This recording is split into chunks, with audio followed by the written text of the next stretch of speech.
നിയമസഭാ തെരഞ്ഞെടുപ്പ് മുൻനിർത്തി പുതിയ തന്ത്രങ്ങൾക്ക് രൂപം നൽകുകയാണ് ബി.ജെ.പി. എ ക്ലാസ് മണ്ഡലങ്ങൾ ഉള്ളത് 30 എണ്ണമാണ്. ഇവിടെ പ്രത്യേക തന്ത്രങ്ങളാണ് ഇപ്പോൾ മെനയുന്നത്. നിയമസഭാ തെരഞ്ഞെടുപ്പിൽ സ്ഥാനാർത്ഥികൾ ആകാൻ സാധ്യതയുള്ള നേതാക്കൾക്ക് തദ്ദേശ തെരഞ്ഞെടുപ്പിൽ അതേ മണ്ഡലങ്ങളുടെ ചുമതല നൽകാനാണ് ഇപ്പോഴത്തെ തീരുമാനം. പ്രമുഖ നേതാക്കൾക്ക് 2 വീതം മണ്ഡലങ്ങളാണ് വീതിച്ചു നൽകുക. ഇവയിൽ ഒരു മണ്ഡലത്തിലാകും പ്രധാനപ്പെട്ട നേതാക്കൾ സ്ഥാനാർത്ഥികളാകുക. തദ്ദേശ തെരഞ്ഞെടുപ്പ് സമയത്ത് തന്നെ പ്രവർത്തിക്കുന്നതിനാൽ താഴെ തട്ടിൽ വരെ ബന്ധം ഉണ്ടാക്കാൻ ഇത് ഉപകരിക്കും എന്നാണ് ബി.ജെ.പി. നേതൃത്വത്തിന്റെ കണക്കുകൂട്ടൽ. ഈ മാസം 22-ന് അമിത്ഷായുടെ സാന്നിധ്യത്തിൽ ചേരുന്ന യോഗത്തോടെ മണ്ഡല ചുമതലകളുടെ കാര്യത്തിൽ അന്തിമ തീരുമാനം ഉണ്ടാകും. ഇതാണ് ബി.ജെ.പിയുടെ നിയമസഭാ തെരഞ്ഞെടുപ്പിലേക്കുള്ള തന്ത്രം എന്ന് തന്നെ പറയാം. 2 മണ്ഡലങ്ങളുടെ ചുമതല ഒരു നേതാവിന് നൽകുകയാണ്. ഈ മണ്ഡലങ്ങളിൽ തദ്ദേശ തെരഞ്ഞെടുപ്പ് സമയത്ത് അവർ പ്രവർത്തിക്കണം. ആ സമയത്ത് അവരുടെ പ്രവർത്തനം വിലയിരുത്തും. തദ്ദേശ തെരഞ്ഞെടുപ്പിൽ കൂടുതൽ ആളുകളെ ജയിപ്പിച്ചെടുക്കാൻ കഴിയുന്ന ആളുകൾക്ക് അതേ മണ്ഡലങ്ങളിൽ മത്സരിക്കുവാനുള്ള അവസരമായിരിക്കും ഉണ്ടാവുക. 2-ൽ 1 മണ്ഡലത്തിൽ മത്സരിക്കാൻ കഴിയും. ഒരേ മണ്ഡലത്തിന്റെ ചുമതല 2-ൽ 1-ൽ കൂടുതൽ നേതാക്കൾക്കും നൽകുന്നുമുണ്ട്. 22-ന് ഇക്കാര്യത്തിൽ അന്തിമ തീരുമാനം ഉണ്ടാകും. കൂടുതൽ വിവരങ്ങളുമായി ജി ശ്രീജിത്ത് ചേരുകയാണ് കോട്ടയത്ത് നിന്ന്. ശ്രീജിത്ത്, ഇത് തന്നെയായിരിക്കുമല്ലോ ഇത്തവണ ആരാണ് ഏത് മണ്ഡലത്തിൽ മത്സരിക്കുക എന്ന് തീരുമാനിക്കുക? പ്രമുഖരായ ആളുകളും പാർട്ടിയിലെ മുതിർന്ന നേതാക്കൾക്കും ഇത്തരത്തിലൊരു ചുമതല നൽകുന്നുണ്ടല്ലോ അല്ലേ? ഇപ്പോൾ തന്നെ ചില നേതാക്കൾ ചില മണ്ഡലങ്ങൾ കേന്ദ്രീകരിച്ച് പ്രവർത്തനം സജീവമാക്കിയിട്ടുണ്ട്. താഴെത്തട്ടിലേക്ക് ബന്ധങ്ങൾ ഉണ്ടാക്കിയെടുക്കുന്നുണ്ട്.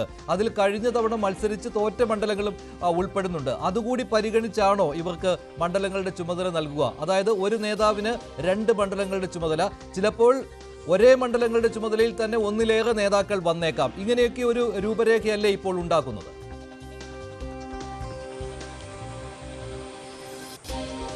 മഞ്ജുഷ്, കാലങ്ങളായി ബി.ജെ.പി. നേരിടുന്ന ഒരു പ്രതിസന്ധി തെരഞ്ഞെടുപ്പിന് തൊട്ടു മുൻപ് സ്ഥാനാർത്ഥിയെ പ്രഖ്യാപിക്കുക. ആ മണ്ഡലത്തിൽ ചിലപ്പോൾ അത്രയധികം പരിചിതനായിരിക്കില്ല. എന്ന് വെച്ചാൽ ടെലിവിഷൻ ചാനൽ ചർച്ചകളിലൊക്കെ പരിചിതനായിരിക്കും. പക്ഷേ അതിനപ്പുറത്തേക്ക് അവിടുത്തെ ഓരോ സാമുദായിക സംഘടനാ നേതാക്കളുമായി പരിചയം ഉണ്ടാകണം, പ്രവർത്തകരുമായി പരിചയം ഉണ്ടാകണം. അങ്ങനെയുള്ള ഒരു നേതാവ് എത്തുന്നതാണ് പലപ്പോഴും ഗുണമാകുക എന്ന് ബി.ജെ.പി. നേരത്തെ തന്നെ വിലയിരുത്തിയിട്ടുണ്ട്. പക്ഷേ ബി.ജെ.പിയുടെ കാര്യത്തിൽ അങ്ങനെയല്ല സംഭവിക്കുക. കാരണം ഈ എ ക്ലാസ് മണ്ഡലങ്ങളൊക്കെ പല ജില്ലകളിലായി ആണ് ഉള്ളത്. പക്ഷേ അവിടെ ഈ മണ്ഡലങ്ങളുള്ള സ്ഥലത്ത് അത്രയധികം തലയെടുപ്പുള്ള ഏറ്റവും മുൻനിരയുള്ള നേതാക്കൾ ഒരുപക്ഷെ ഉണ്ടാകുകയുമില്ല. ഇത്തരം പ്രശ്നങ്ങൾ മുന്നിൽ കണ്ടുകൊണ്ടുകൂടിയാണ് കഴിഞ്ഞ തെരഞ്ഞെടുപ്പുകളിൽ തന്നെ ഇത്തരം ചില നീക്കങ്ങൾ നടത്തിയിരുന്നു. ഇപ്പോൾ വി മുരളീധരൻ അതിനൊരു പ്രധാനപ്പെട്ട ഉദാഹരണമാണ്. കഴക്കൂട്ടത്ത് അദ്ദേഹം മത്സരിക്കുന്നതിന് തൊട്ടു മുൻപ് തന്നെ നേരത്തെ അവിടെ താമസിച്ചുകൊണ്ട് പ്രവർത്തിക്കുന്ന രീതി ഉണ്ടായിട്ടുണ്ട്. ആറ്റിങ്ങലിന്റെ കാര്യത്തിൽ അദ്ദേഹത്തിന്റെ ഫോക്കസ് ഉണ്ടായിട്ടുണ്ട്. അതെല്ലാം ഒരു ഗുണമായി മാറി എന്ന് ബി.ജെ.പിയിൽ വിലയിരുത്തലുണ്ട്.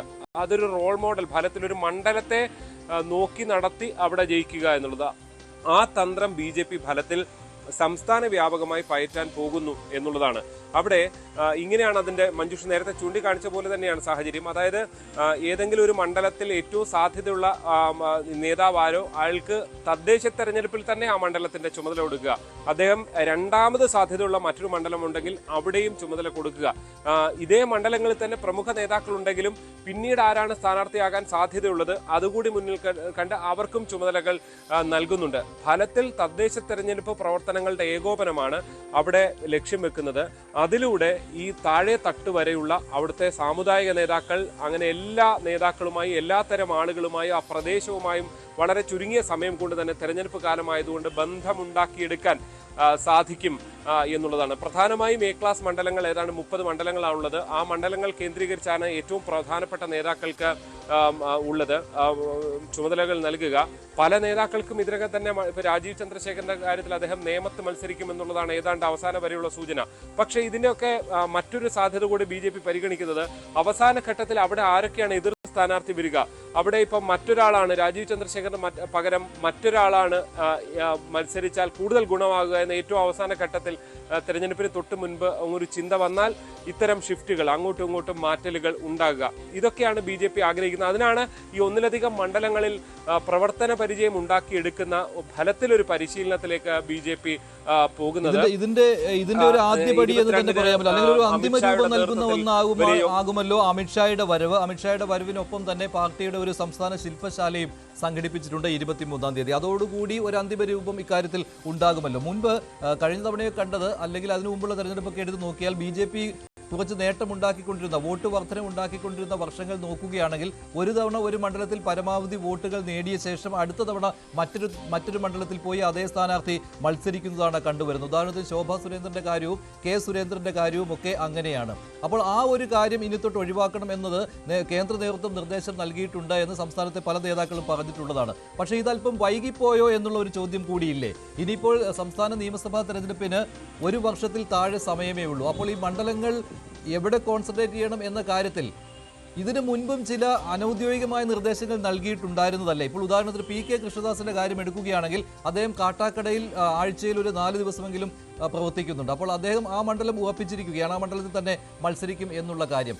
ഇതുപോലെ മണ്ഡലങ്ങളെ തങ്ങൾക്ക് അനുകൂലമാക്കി മാറ്റിയെടുക്കുവാനുള്ള പ്രവർത്തനങ്ങളിൽ ചുരുക്കം ചില നേതാക്കൾ മാത്രമല്ലേ ഇപ്പോഴും ഉള്ളൂ ശ്രീജിത്ത്? അത് സ്ഥാനാർത്ഥികളുടെ ഒരു ദൗർബല്യം കൂടിയായി മാറില്ലേ?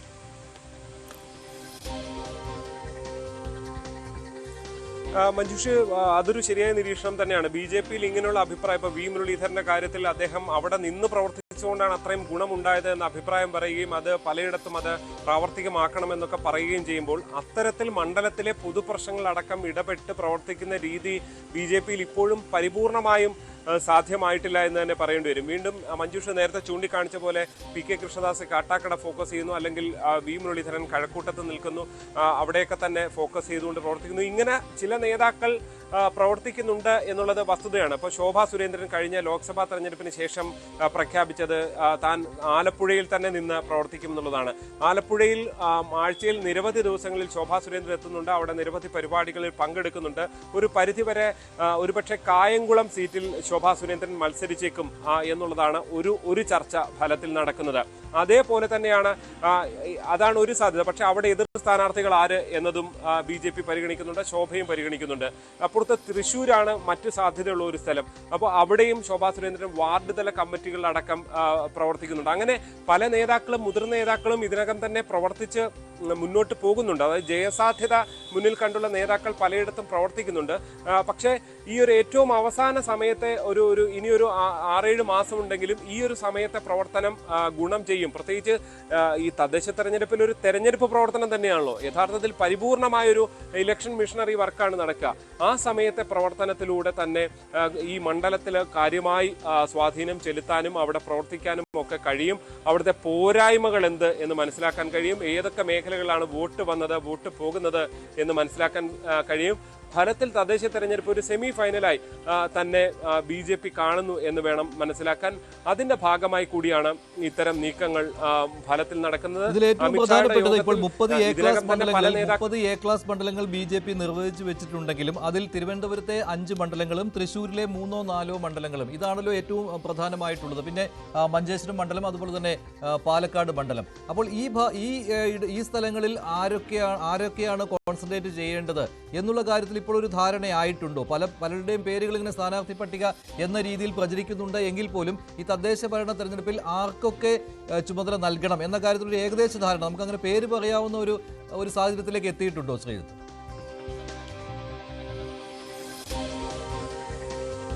മഞ്ജുഷ്, പരിപൂർണമായിട്ടും എത്തിയിട്ടില്ല എന്നുള്ളതാണ്. പല നേതാക്കളുടെയും പേര് ഇപ്പോൾ പ്രാദേശികമായി ഒരു സെക്കൻഡ് ലെയർ നേതാക്കൾക്കൊക്കെ പലർക്കും ചുമതലകൾ ഫലത്തിൽ നൽകി പോയിട്ടുണ്ട്. പക്ഷെ അതിനപ്പുറത്തേക്ക് ഒരു മുതിർന്ന നേതാക്കളുടെ ചുമതലയുടെ കാര്യത്തിൽ ഒരു അന്തിമമായ തീരുമാനം ഉണ്ടാകുന്നതേ ഉള്ളൂ എന്ന് തന്നെയാണ് നമുക്ക് മനസ്സിലാക്കാൻ സാധിക്കുന്നത്. നേരത്തെ പറഞ്ഞ പേരുകളിൽ പെട്ടവർ മിക്കവാറും ഏതാണ്ട് 90% ആ മണ്ഡലങ്ങളിൽ തന്നെയാണ് സാധ്യത. കാട്ടാക്കടയിൽ PK കൃഷ്ണദാസ്, കഴക്കൂട്ടത്ത് V മുരളീധരൻ, ഒപ്പം തന്നെ നേമത്ത് രാജീവ് ചന്ദ്രശേഖർ പോലുള്ള പേരുകളാണുള്ളത്. വട്ടിയൂർക്കാവിൽ പല പേരുകളും, കുമ്മനത്തിന്റെ പേരുണ്ട്,